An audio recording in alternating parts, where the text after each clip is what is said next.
গল্প ভাইস রেগালের প্রাসাদ। গল্পটি মীনাক্ষী চৌধুরীর লেখা more ghost stories of Simla hills বইয়ের ভাইস রেগাল লজ গল্প থেকে অনুপ্রাণিত।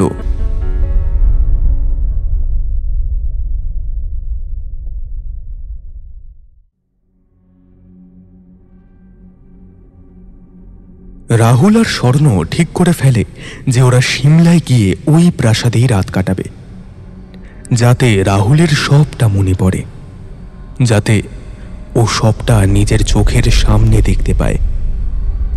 কিন্তু ওই প্রাসাদে থাকবে কিভাবে? সেই ভাবনা স্বর্ণর মাথায় আসতেই রাহুল বলে যে ওদের ব্যবসায়িক সূত্রে পরিচিত তিওয়ারিজি সিমলাতেই থাকেন। ওরা গিয়ে রাজীববাবুকে সেই কথা বলতেই তিনি জানান এটা খুবই সহজ, তিওয়ারি একাই সবটা সামলে নেবে। তিনিও বিয়ের পর যখন সিমলা গিয়েছিলেন তখনও তিওয়ারি নিজেই সমস্তটা সামলেছিল। এমনকি ওই প্রাসাদের পাশে এক রাত্রির থাকার ব্যবস্থাও করে দিয়েছিলেন তিনি। সেই রাতে মিতালি দেবী মানে রাহুলের মা অবশ্য কিছু আওয়াজ শুনতে পান আর চমকে চমকে ওঠেন, কিন্তু রাজীববাবু অতটা গুরুত্ব দেননি ব্যাপারটায়। এইসব কথা শুনে রাহুলের ঘরে এসে লাফিয়ে উঠল স্বর্ণ। ইউরেকা ইউরেকা ইউরেকা রাহুল, মিলে যাচ্ছে, সবটা মিলে যাচ্ছে। আশা করছি এবার সবটা বুঝতে পারবো আমি, সবটা। ইয়েস। আরে দাঁড়া দাঁড়া দাঁড়া, কি বুঝলি আমাকে বল। আরে ভাই, আমি কিচ্ছু বুঝতে পারছি না। রাহুল, তুই আমায় জিজ্ঞেস করছিলি না হোয়াই মি, তার উত্তর আমার কাছে পরিষ্কার। সেই রাত্রেই এমন কিছু ঘটে যাতে তোর মা খুব ভয় পায়, আর কোইন্সিডেন্টালি হয়তো। বলে চোখ টিপে একটা জোরে চিমটি কাটে রাহুলকে। ভালো লাগে না, কি বলছিস বলতো তুই? বলছি বাবু, ওই রাতেই হয়তো তুমি আসবে, এটা কনফার্ম হলো। আবার আবার সমস্ত ফালতু কথা শুরু হলো তো তোর? বাবা মাকে নিয়ে সমস্ত আর কি না বললি নয় নাকি?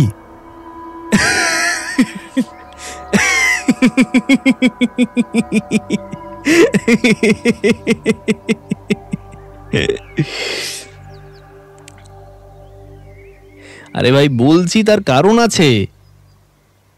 যদি সেটা হয় তাহলে এই মেমরি এসে যাওয়ার একটা সঠিক কারণ আমরা আন্দাজ করতে পারি। এই ধরনের প্যারানর্মাল ফোর্স, যাকে বাংলায় বলতে পারি একটা অশরীরীর আত্মা, সে এমনই কিছু দুর্বল মুহূর্তের অপেক্ষায় বসে থাকে। আরো গোদা বাংলা করে বললে, একটা জীবনের বীজ যখন রোপিত হয় তখন ওরাও চেষ্টা করে তার মধ্যে দিয়ে নিজেদের অস্তিত্বটা টিকিয়ে রাখার। Now it's clear mister Rahul Chowdhury, অন্তত 60% ক্লিয়ার তো বটেই। বাকিটা না হয় কাল গেলেই আমরা বুঝতে পারবো।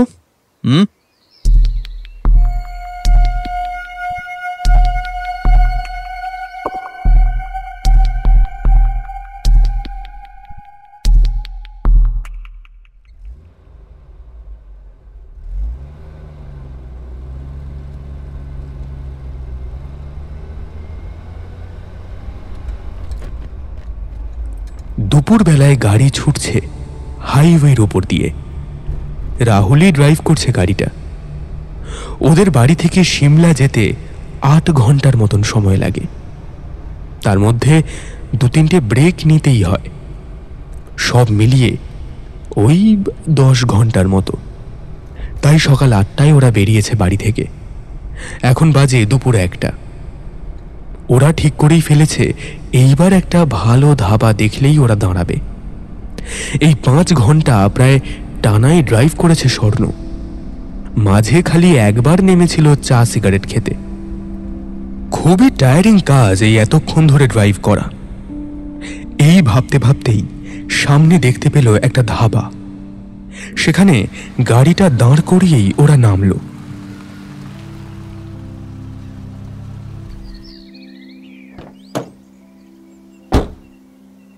খাবার অর্ডার দিয়ে ওরা বসে আছে। খাবার আসতেই ওরা খেতে শুরু করলো। খেতে খেতেই স্বর্ণ জিজ্ঞাসা করলো, এবার বলতো কি দেখলি তারপর? কাল রাতে ওই একই স্বপ্ন দেখছিলাম জানিস তো, কিন্তু তারপর একটা অদ্ভুত জিনিস দেখলাম। একটা টিলার উপরে আমি দাঁড়িয়ে আছি, তা সেখান থেকে আশপাশটা যে দেখা যাচ্ছে না, সেই আশপাশটা ওই প্রাসাদটার আশপাশের মতোই, কিন্তু প্রাসাদটা নেই, মানে জাস্ট উবে গেছে। আর সেখানে আমি দেখলাম একটা বেলুন উড়ছে, না মানে বেলুন বললে ভুল বলা হবে, একটা ছোটখাটো ফানুস, তা সেটা উড়ে চলে গেল বুঝলি। বেশ কিছু লোক সেখানে দাঁড়িয়ে হই হই করছে, তার মধ্যে একজন ব্রিটিশ সাহেবও রয়েছেন। কিন্তু অদ্ভুত কি জানিস, এই প্রথম দেখলাম যে ওরা কেউ আমাকে দেখতেই পাচ্ছে না। আরে এইটা কেন হলো আমি কিন্তু বুঝতে পারলাম না জানিস তো। সবটা মন দিয়ে শুনে স্বর্ণ বলল, বোঝার তো অনেক কিছুই বাকি আছে, চল যাই, দেখতে থাকি কি হয়। তবে একটা জিনিস খেয়াল করেছিস কি? কি? আগে কিন্তু তুই রোজ রাতে এই স্বপ্নগুলো দেখতিস না, এখন কিন্তু ফ্রিকুয়েন্টলি দেখছিস। এটাই হয় জানিস তো, এইটাই হয়। ফ্রয়েড বলেছেন যে যত আমরা একটা জিনিস নিয়ে ভাবি, ততই অবচেতন মন থেকে তা খুঁড়ে খুঁড়ে বেরিয়ে আসে আমাদের সচেতন মনে, আর তারপরেই আমাদের স্বপ্নে সেটা আসে। না মানে উনি সাধারণ জীবনের ক্ষেত্রে বলেছেন, পুনর্জন্ম নিয়ে বলেছেন এমন কিন্তু নয়, তবে এটা ভীষণ এফেক্টিভ। তাই আরও ওই জায়গাটায় যাওয়া আমাদের প্রয়োজন, আমাদেরই জন্য। তাহলে আরও পরিষ্কার করে সমস্তটা বুঝতে পারা যাবে। আই মিন তুই আরও পরিষ্কারভাবে সবটা দেখতে পারবি, সবটা। খাওয়া শেষ হলো, চল এবার উঠি। 6টার দিকে তিওয়ারিজি আমাদের জন্য সিমলা ওল্ড বাস স্টপে ওয়েট করবেন। আগে ফোন করে দেবো ঠিকই, কিন্তু 6টা বলে তো আর বেশি দেরি করা যায় না।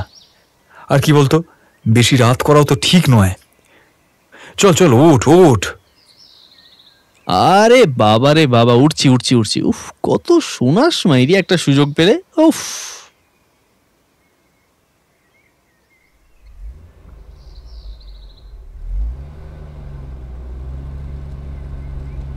পাহাড়ি রাস্তায় ওদের গাড়ি ছুটছে। পাহাড়ি রাস্তা বলা ভুল, বলা উচিত পাহাড়ের গা বেয়ে রাস্তায় ওদের গাড়ি ছুটছে। রাস্তা খুবই ভালো, ওয়েল মেনটেইনড, তাই যেতে খুব একটা অসুবিধা হচ্ছে না। খালি একটাই যে অসুবিধা, ঝপ করে অন্ধকারটা নেমে গেল। ম্যাপ বলছে আর 30 কিলোমিটার, এক্সপেক্টেড টাইম দেখাচ্ছে 25 মিনিট, কিন্তু স্বর্ণ জানি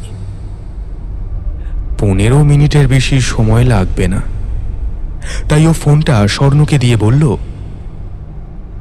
লকটা খুলে তিওয়ারিজিকে একটা কল করতো। কি বলবো?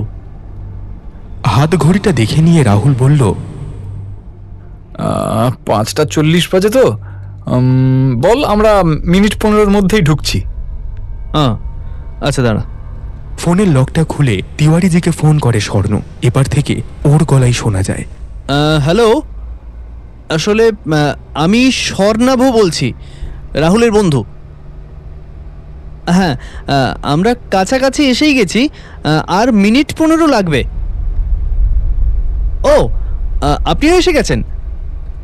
ঠিক আছে, হ্যাঁ, আমরাও তাড়াতাড়ি এসে যাচ্ছি। দেখা হচ্ছে তবে। ওকে, বাই। ফোনটা রেখে দেয় স্বর্ণ। বাবা, এত বিফোর টাইম, 6টা বলে 15 মিনিট আগে চলে এসছে যে। তাই এমনি কি অত কথা বলছিলাম? বাবা, এরা সব আগেকার দিনের লোক। হ্যাঁ, এমনি এত উন্নতি করেনি, অনেক কোয়ালিটি আছে বলেই তবে উন্নতি করতে পেরেছে। হ্যাঁ, সেই তো দেখছি।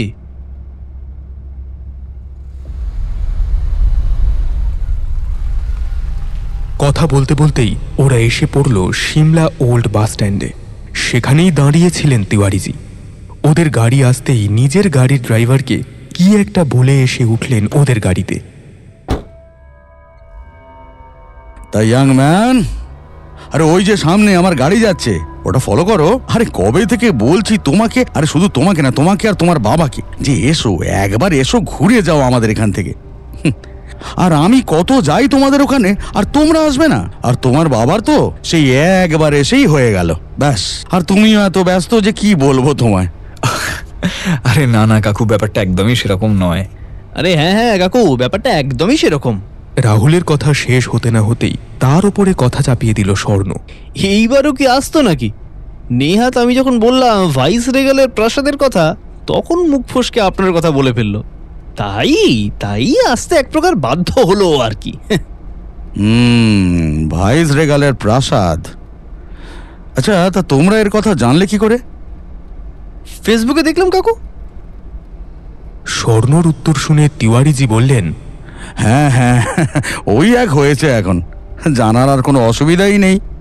সবাই সব চট করেই জেনে যায়। তবে হ্যাঁ, অনেক কিছু ভুল ভালো দেখায় জানো তো।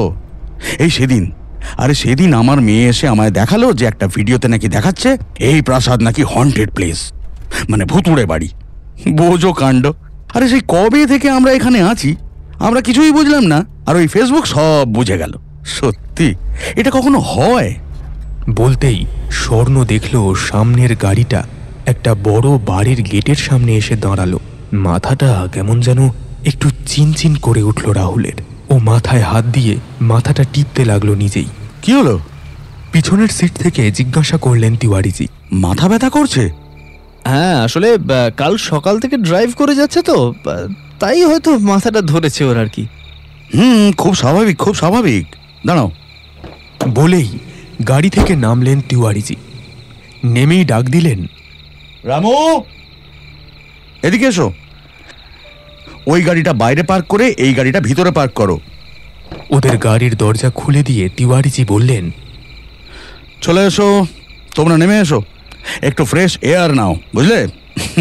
দেখো সব ঠিক হয়ে যাবে। ওরা গাড়ি থেকে নামলো। তারপর হাঁটতে হাঁটতে ভিতরের দিকে যেতে শুরু করলো। মাথা ব্যথাটা সত্যিই একটু কমলো বলে মনে হলো। তখনই হঠাৎ গাড়ির হেডলাইটের আলোতে দেখলো একটা মূর্তি। অবয়বটা ঠিক স্পষ্ট না হলেও মুখটা দেখা যাচ্ছে। একটা থুরথুরে বুড়ো, কোমর থেকে পুরো ঝুলে গেছে, কিন্তু মুখটা না। এটা স্বপ্নে দেখা সেই লোকটা তো নয়, সে এতটাও বুড়ো নয়, কিন্তু একে যেন। আবার মাথা ব্যথাটা শুরু হয়েছে রাহুলের। যা হোক করে ভেতরে ঢুকতেই দেখলো অবিশ্বাস্য একটা জিনিস। যা স্বপ্নে দেখেছে একেবারেই তাই, একেবারে হুবহু। কোথাও একটা বিশ্বাস ছিল হয়তো সবটা কাকতালীয়, হয়তো সবটাই ওর কল্পনাই শুধু। কিন্তু এবার সব ভুল ভেঙে গেল।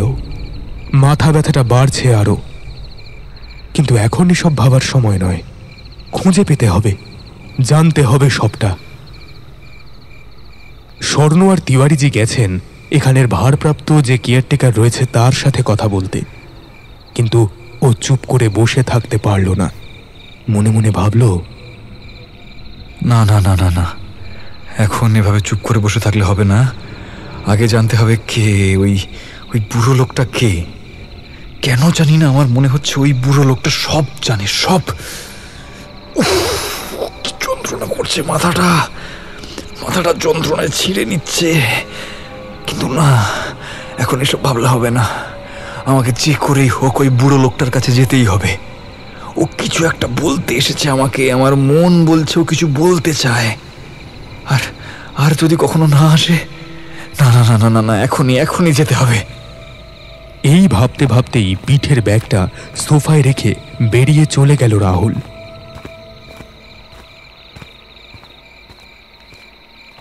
কিছুক্ষণ পর স্বর্ণ এলো ডাইনিং হলে। রাহুল, কিছু পেপার ওয়ার্কস আছে, তিওয়ারিজির একটু সময় লাগবে, কিন্তু ওরা আমাদের একটা রুম খুলে দিচ্ছে। তো তুই কি রেস্ট করবি? রাহুল, রাহুল, কই গেলি ভাই? ও, ছেলেটা আবার বেরিয়ে গেল নাকি? বাইরে এসে খানিকটা খোঁজাখুঁজি করার পর সে দেখে বাইরের বাগানের ধারে একটা ঝোপের মধ্যে মুখ থুবড়ে পড়ে আছে রাহুল। ও দৌড়ে গিয়ে চাগিয়ে তুলে নেয় রাহুলকে। ওকে বাগানের একটা বেঞ্চে নিয়ে গিয়ে শোয়ায় সে। আর ভাগ্যবশত অফিসিয়াল ডকুমেন্টসের জন্য ওর পিঠের ব্যাগটা পিঠেই রেখে দিয়েছিল সে। তার থেকেই বোতলটা বার করে ও রাহুলের চোখে মুখে জল দিয়ে দেয়। চোখে মুখে জল পড়তেই আস্তে আস্তে চোখ খোলে রাহুল। চলে যাচ্ছে, চলে যাচ্ছে। কথাগুলো বিড়বিড় করে বলে ওঠে রাহুল। কে যাচ্ছে? কে যাচ্ছে রাহুল? রাহুল, রাহুল কে যাচ্ছে? কোথায় যাচ্ছে? রাহুল, রাহুল। ওই তো, ওই তো, ওই তো। আচ্ছা, আমি এখন কোথায়? তুই আমার পাশে একটা বেঞ্চে বসে। ওসব ছাড় এখন, বল একটু কি সুস্থ লাগছে?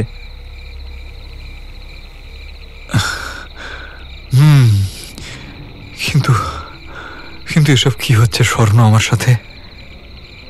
ঠিক আছে, ঠিক আছে, ওকে, রিল্যাক্স রিল্যাক্স। এখনো তো ভাবতে হবে না, একটু স্বাভাবিক হ। মুখটা মোচ, হ্যাঁ মুখটা মোচ। তাহলে হয়তো উনি আর এখানে আমাদের থাকতে দেবেন না, বুঝলি? হ্যাঁ, চল। এই বলে ওরা আস্তে আস্তে ভিতরে যায় ওখান থেকে। গিয়ে দেখে ওদিকে সব কাজ মিটিয়ে তিওয়ারিজি সোফায় বসে আছেন। ওদের আসতে দেখেই বলে উঠলেন, কে ইয়াংম্যান, বাইরে কুয়াশার মধ্যে ধোঁয়াশা ছড়ানো হলো? আরে বাবা, এই তো আমি চলে যাব এক্ষুনি। তোমাদের একটা রুমও ওরা দিয়ে দেবে। তারপর তো তোমাদের কাছে অবাধ স্বাধীনতা। উফ, তোমরা যেন এই বেড়াতে এসে কিছুতেই নিজেদের আর ধরে রাখতে পারো না। ওই দেখো দেখো, ওই দেখো, আবার মুখ কুলকুচি করতে গিয়ে জামাটাও ভিজিয়েছে। সত্যি রাহুল, তুমি পারো বটে। আরে এত লুকোচুরির কি আছে বলো দেখি? এমনভাবে কথাগুলো বললেন তিওয়ারিজি যে ওরা না হেসে পারল না। আর এই কথাগুলো শুনেই ওদের মনে হলো সত্যি তো, কতক্ষণ সিগারেট খাওয়া হয়নি ওদের। এই ভেবে তিওয়ারিজি চলে গেলে ওরা ওদের রুমে এসে ব্যাগপত্র রেখে দুজন মিলে দুটো সিগারেট ধরালো। এবার বলতো ঠিক কি হয়েছিল? সিগারেটে একটা টান দিয়ে জিজ্ঞাসা করলো স্বর্ণ।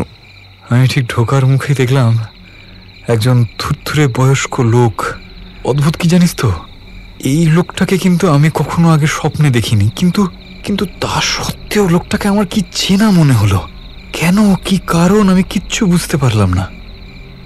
আর লোকটাকে দেখার সাথে সাথে আমার মাথার ব্যথাটা না বিশাল বেড়ে গেল। তারপর ডাইনিংয়ে বসে আমি ভাবতে লাগলাম যে এই লোকটাকে আমাকে ধরতেই হবে, যে করেই হোক। আমার মনে হলো এই লোকটা সব জানে। দেখ, কেন মনে হলো, কি জন্য মনে হলো, এসব কিন্তু আমি কিচ্ছু জানি না, কিন্তু মনে হলো এই কথাটা কিন্তু সত্যি। তার সাথে আরো মনে হলো, জানিস তো, মানে যদি এক্ষুনি এই মুহূর্তকে যদি না ধরতে পারি আর ও যদি কখনো না আসে, তাহলে তো সমস্তটা জানা হবে না। এই জন্য আমি ঘর থেকে ছুটে বেরিয়ে এলাম, ওকে খুঁজতে লাগলাম। দেখতেও পেলাম একটা চাদর মুড়ি দিয়ে গেটের ঠিক পাশে ওই বাগানটার কাছে দাঁড়িয়ে আছে। আমি ডাকলাম কিন্তু কোনো সাড়া দিল না, উল্টে বাগানের মধ্যে এগিয়ে যেতে লাগলো। আমি বুঝতে পারছি আমার মাথাটা ছিঁড়ে যাচ্ছে, চোখটা ঘোলাটে লাগছে, কিন্তু আমি কিছুতেই ওর পিছু ছাড়লাম না। তারপর হঠাৎই ওই ঝোপটার মধ্যে ঢুকে কোথায় বেরিয়ে চলে গেল। আমি ওই ঝোপটার ভেতরে ঢুকতে যেতেই আমার মাথাটা ঘুরে গেল, ব্যাস। তারপর আমার আর কিচ্ছু মনে নেই।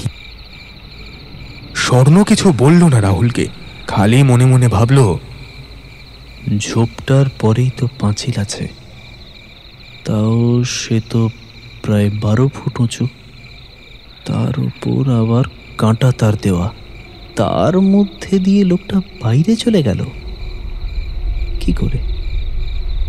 ভুল দেখলো না তো রাহুল?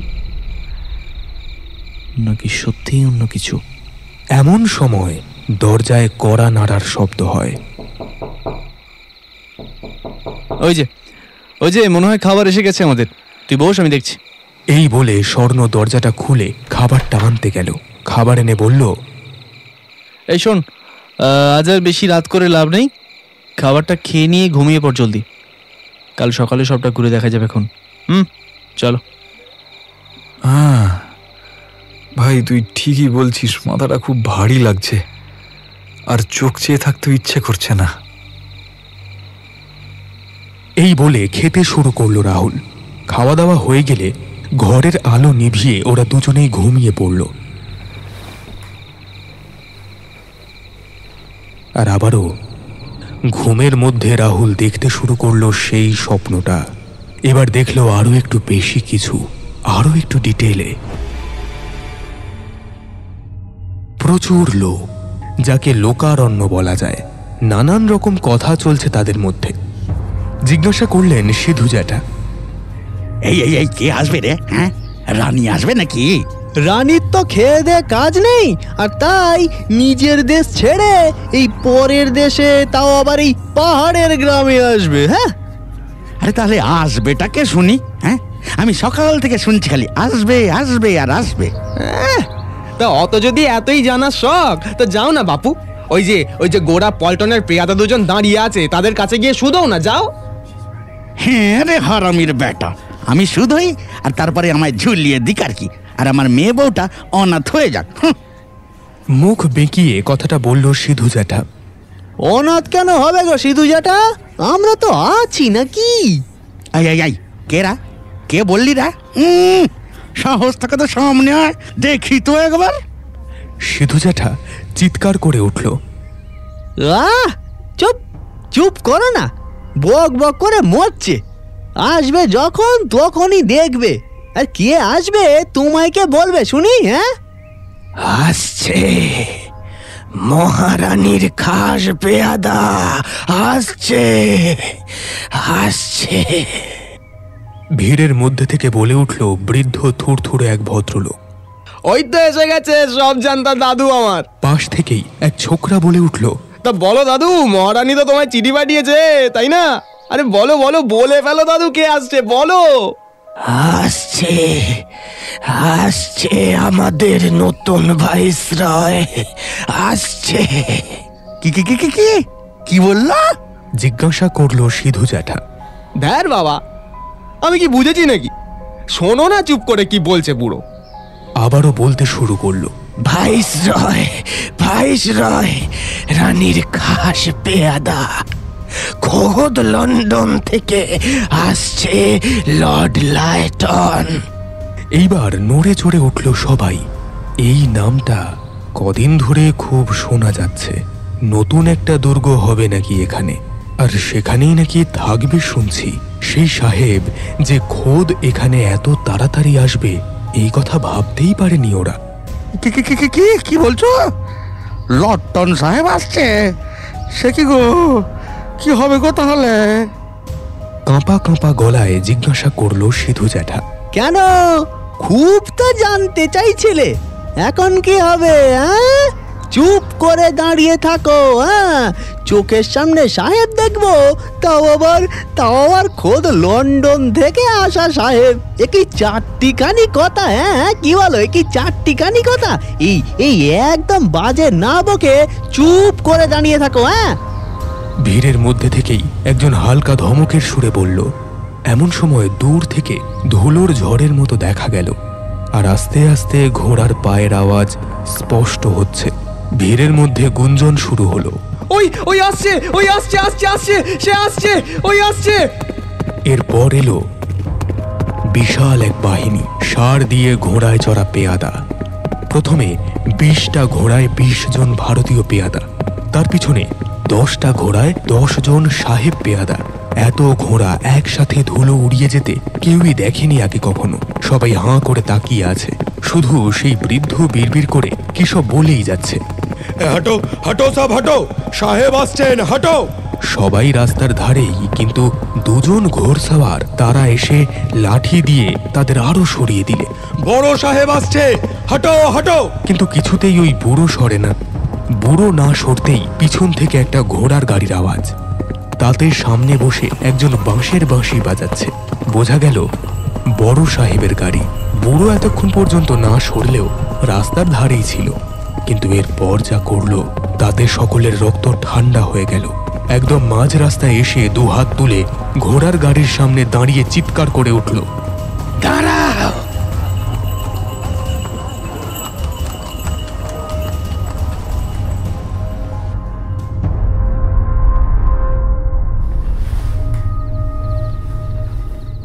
সব স্বপ্নটা এতটুকু দেখার পরই ঘুম ভেঙে গেল রাহুলের। হ্যাঁ, ঠিকই ধরেছেন, ও স্বপ্ন দেখছিল এতক্ষণ ধরে। কি যে হচ্ছে কিছুই বুঝতে পারছে না রাহুল। সমস্ত স্বপ্নটা দেখছেও না, আবার না দেখেও পারছে না। অস্বস্তি হচ্ছে ওর মধ্যে। তখনই আচমকা একটা ভাবনা এলো ওর মধ্যে, আর ও মনে মনে সেইটা নিয়েই ভেবে চলল। আচ্ছা আচ্ছা, যদি এই সমস্তটা সত্যি হয় তাহলে ওটা ওই মহারানীর শাসনকালের সময়। ফোন বার করে গুগল চেক করে দেখল সেটা ওই ঊনবিংশ শতাব্দীর প্রায় শেষ সময়। আচ্ছা, যদি ঊনবিংশ শতাব্দীর শেষ সময়ের ঘটনাই হবে, তাহলে এই বৃদ্ধ যদি সেই সময়ের লোকই হয়, সে এখানে কি করে এলো? আর এটা ভাবতেই ওর শিরদাঁড়া দিয়ে একটা ঠান্ডা স্রোত বয়ে গেল। ঘুমানোর আগে এত মাথা ব্যথা করছিল যে দেওয়ালগুলোর দিকেই ভালো করে লক্ষ্য করা হয়নি। স্বপ্নে কিছু কিছু দেখেছে বটে, কিন্তু এত গভীরভাবে দেখা হয়নি। খুব মন দিয়ে দেখছে সে। অদ্ভুত সুন্দর নকশা করা দেওয়ালগুলোতে অবাক হয়ে ভাবছে রাহুল, প্রায় 200 বছর আগে কিভাবে কেউ ঠিক এতটা যত্ন করে কাজ করতে পারে? তখন তো এত আধুনিক সরঞ্জাম পর্যন্তও ছিল না। মেঝেটা পুরো শ্বেত পাথরের তৈরি। যত দূর অনুমান করা যায় তাতে জায়গায় জায়গায় হাতের দাঁতের কাজ করা রয়েছে। সেই নকশা দেখতে দেখতেই ও আস্তে আস্তে দরজা খুলে বাইরের দিকে বেরিয়ে যায়।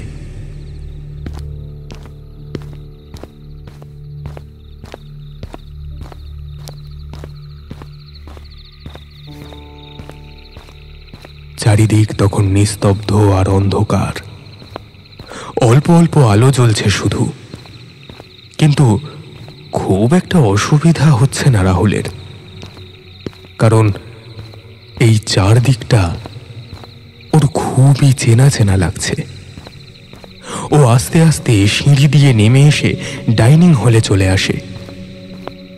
এইখানেই, ঠিক এইখানেই ওকে ওই ভদ্রলোক বলেছিলেন ওরা আছে, ওরা আসে।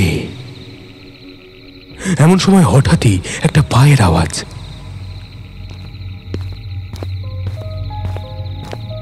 বুটের আওয়াজ, কিন্তু খুব ভারী বুটের নয়। আওয়াজটা আসছে ওই সিঁড়ির দিক থেকে। সিঁড়ির দিকে উঠে যেতে গিয়ে দেখল একজন মহিলা হাতে একটা বাটি নিয়ে নেমে আসছেন। ও সিঁড়িতেই দাঁড়িয়ে রইল বেশ কিছুক্ষণ। একটুও সরবার কথা তার মাথায় এলো না, কিন্তু মহিলা ওর পাশ দিয়ে এমন ভাবে চলে গেলেন যেন ওর কোনো অস্তিত্বই সেখানে নেই। বেশ অবাক হলো রাহুল।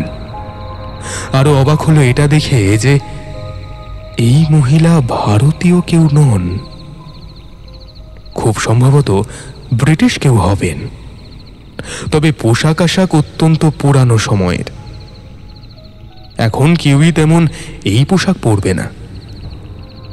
তবে ভদ্রমহিলা বেশ সুন্দরী। তাকে একবার ডাকতে গিয়েও গলার স্বর বেরোল না রাহুলের। ও মন্ত্রমুগ্ধের মতো শুধু তাকে অনুসরণ করে এগোতে লাগলো তার পিছু পিছু। এগোতে এগোতে একদম বাড়ির বাগানের কাছে এসে পৌঁছেছে। তবে বাগানে এসে কোথায় যেন উবে গেলেন ওই মহিলা। এগিয়ে খুঁজতে যাচ্ছিল এমন সময় পিছন থেকে স্বর্ণর গলা শুনতে পায়। রাহুল, রাহুল! পিছন ফিরে তাকিয়ে দেখল স্বর্ণ ওকে ডাকতে ওর দিকেই এগিয়ে এসেছে। ও স্বর্ণর কাছে যেতেই স্বর্ণ বলল, তুই একা একা কেন বেরোচ্ছিস ভাই? তাও আবার এই অন্ধকারে? আমাকে একবার ডাকতে পারতিস, আমি আসতাম তোর সঙ্গে। রাহুল, তুই বুঝতে পারছিস না, এখন অনেক কিছু হয়ে যেতে পারে। আর একবার একটা ভালো খারাপ কিছু হয়ে গেলে আমি কাকু কাকিমাকে কি বলবো বলতো? আমার দিকটা একটু বোঝ ভাই। রাহুল স্বর্ণর বলা কথাগুলো শুনে আর ওর চিন্তিত মুখটা দেখে বুঝল যে ও ঠিক কাজ করেনি একদমই। তারপর বলল, আচ্ছা ঠিক আছে, এখন ঘরে চল, ঘরে গিয়ে আমি তোকে সমস্তটা বুঝিয়ে বলছি। তারপর ঘরে এসে রাহুল ওর দেখা স্বপ্ন থেকে শুরু করে ওই মহিলাকে অনুসরণ করে যাওয়া অবধি সবটা খুলে বলল। সবটা শুনে স্বর্ণ বলল, বুঝতে পারছি না, এই স্বপ্নগুলোর একটার সঙ্গে আরেকটার কোনো লিঙ্ক নেই। এইভাবে কোনো সূত্র ছাড়া এগুলোকে জুড়বো কিভাবে আমি? কিভাবে আসল ঘটনাটা বুঝবো? আর ওই মহিলা? জিজ্ঞাসা করল রাহুল। ওই জন্যই তো তোকে আরো সাবধানে থাকতে বলছি আমি। বুঝতে পারছিস না ভাই যে এরা কেউ সাধারণ শরীরী মানুষ নয়। এখানে সেই পুরনো সময়ের পোশাক পরা কোনো ব্রিটিশ মহিলা কেন আসবে? তোর সাহসটা বরাবরই একটু বেশি, তাই ঘাবড়ে যাসনি।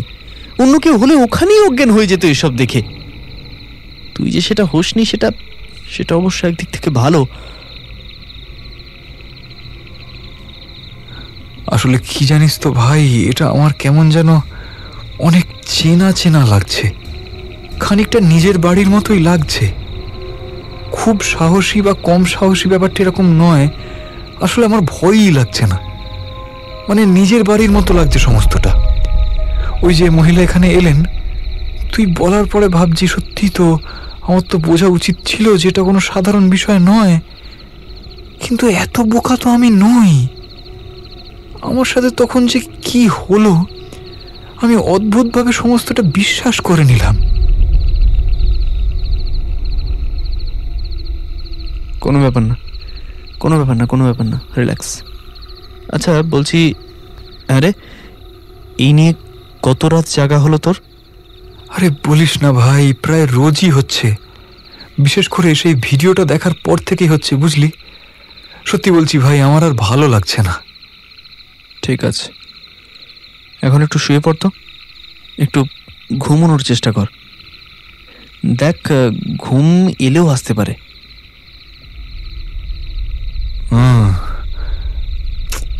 আমার জন্য তোর ঘুমটাও নষ্ট হলো। নে ভাই, তুইও খানিকটা ঘুমিয়ে নে।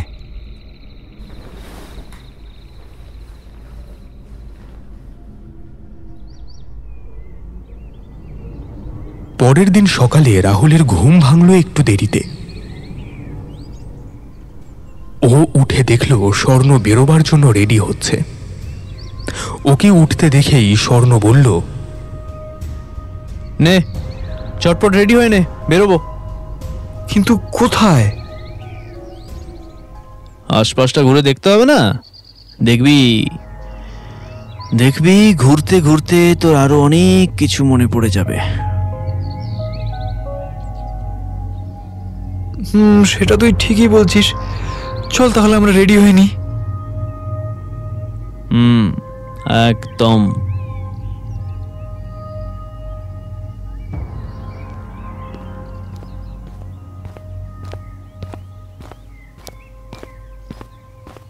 জায়গাটা ঠিক স্বপ্নের মতো লাগছে না রাহুলের কাছে। আসলে কাল অনেকটা রাতে এসেছে ওরা, তাই বাইরেটা ভালো করে দেখাই হয়নি।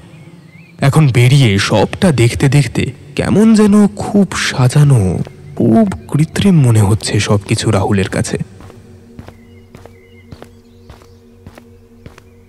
ওরা দুজন বড় রাস্তা দিয়ে হাঁটতে হাঁটতে যাচ্ছে। যেতে যেতে ওদের চোখে পড়ল একটা বড় বট গাছ। তার পাশ দিয়ে একটা মাটির রাস্তা চলে গেছে। এই রাস্তা দিয়ে গেলে একটা নদী পড়বে। স্বর্ণকে খানিকটা চমকে দিয়েই বলে উঠল কথাটা রাহুল। এই পাহাড়ি রাস্তায় নদী? ভাবতে ভাবতেই ওর সাথে সাথে এগোলো স্বর্ণ। বেশ অনেক দূর যাওয়ার পর দেখল সত্যি একটা পাহাড়ি নদী, তবে জনবসতিটা অনেকটাই কমে এসেছে এই দিকটায়। এই প্রথম খানিকটা ঠান্ডা ঠান্ডা অনুভূতি লাগলো স্বর্ণর।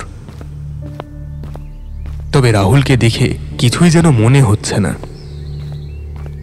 ও কিছু একটা খুঁজেই চলেছে সেই এসে থেকে। আরো এগিয়েই যাচ্ছিল, কিন্তু সেই সময় ওকে ধরে স্বর্ণ বলল, রাহুল, আর এগোনোটা ঠিক হবে না। ও রাহুল এমনভাবেই উত্তর দিল যেন ওকে দেখেই মনে হচ্ছে যে ওর কোনো বাহ্য জ্ঞান নেই। বলছি, আমাদের আর বেশি দূরে যাওয়াটা মনে হয় ঠিক হবে না, বুঝলি? ও ওর উত্তরটা শুনে খানিকটা আশাহতই হলো রাহুল। চল রাহুল, চল ভাই, ফিরে যাই, চল। স্বর্ণর কথায় রাহুল ফিরে চলল ওর সাথেই ঠিকই, কিন্তু বারবার পিছন ফিরে ফিরে ওই নদীর দিকেই দেখতে লাগলো, যতক্ষণ না ওই নদীটা একদম চোখের আড়াল হয়ে যাচ্ছে। ভাই, ওই কথাগুলো যে শুনলাম আমরা, ওই কথাগুলোর মানে কি বলতো? কোন কথাগুলো বলতো? স্বর্ণ খানিক অবাকই হলো। আরে নদীর পাড়ে শুনলি না? নদীর পাড়ের কথা? কি সব বলছিস বলতো? এই, তুই কি শুনলি আমায় বলতো? হ্যাঁ, ওই তো শুনলাম, পাতালগঞ্জে মরক, ঘরে ঘরে জ্বর, তাই রাজা আসে লক্ষ্যপুরী বাঁধতে নতুন ঘর। অদ্ভুতভাবে রাহুল কথাটা বলল যেন।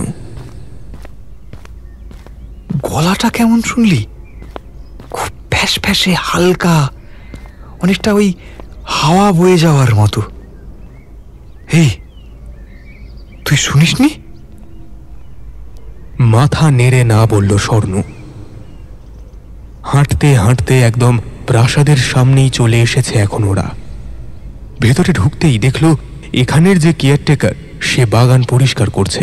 তার কাছে গিয়ে স্বর্ণ জানতে চাইল, আজ দুপুরে কি খাওয়া হচ্ছে তাহলে বলুন।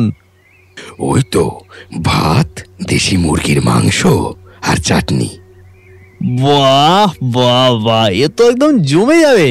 এই শোনো না, বলছি পাতালগঞ্জটা এখান থেকে কোন দিকে গো?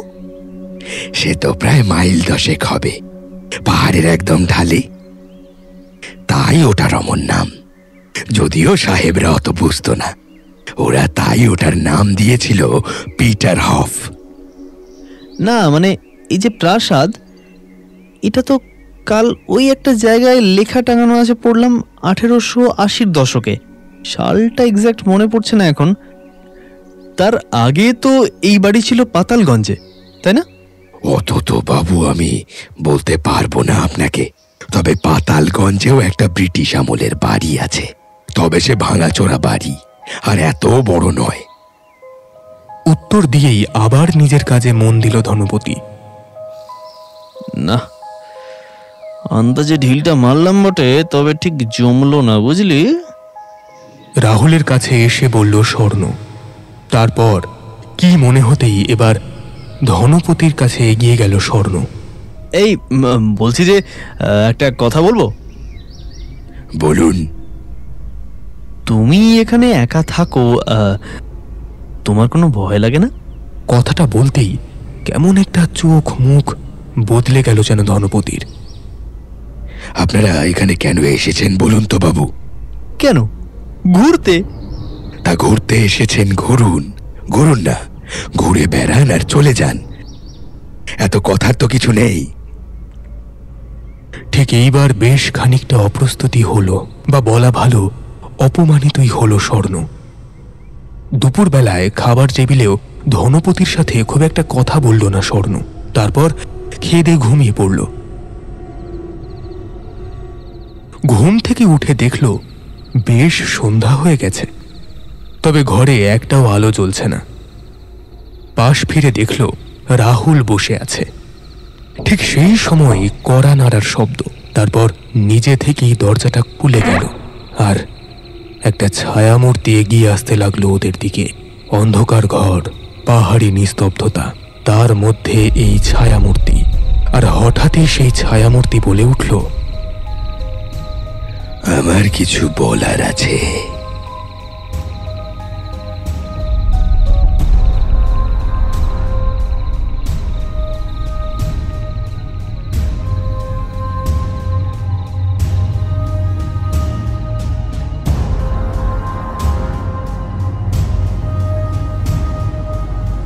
কে এই মূর্তি?